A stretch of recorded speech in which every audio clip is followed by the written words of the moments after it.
মনে করেন আপনি ভাগ্যক্রমে কোনো একটা দেশের রাজা হয়ে গেলেন। রাজা হয়ে গেলে আপনি সর্বপ্রথম কাজ হলো আপনি সমাজে গঠনমূলক কাজ করা। কোনটা ছোট মাছ, কোনটা বড় মাছ, বড় মাছে ছোট পায়ার ছেড়ে খাইছে, এটি দেখে আপনার লাভ নেই। আপনি আপনার কাজ ও লক্ষ্যে পৌঁছানো আপনার বড় সিদ্ধান্ত হবে।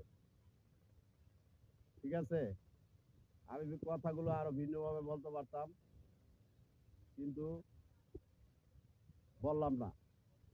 এই দেশটা আপনার, এই দেশটা আমার, এই দেশটা এই দেশের জনগণের,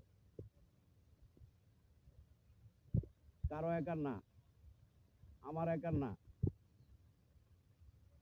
বুঝছেন? যা হয়েছে যাজ্ঞা, সামনের দিকে আজ্ঞা। যেহেতু আমি রাজনীতি আর এখন করি না, রাজনীতি আর পছন্দ করি না, অনেক দুঃখ পাইছি, অনেক কষ্ট পাইছি। ছোটবেলাতেই রাজনীতি করি। বুঝছেন? এই সঙ্গে আমি স্কুলে পড়ি, ক্লাস 5-এ, তখন থেকে রাজনীতি করি। এর মধ্যে যে কি মজা আর কি মজা আছে আমি কম জানি না।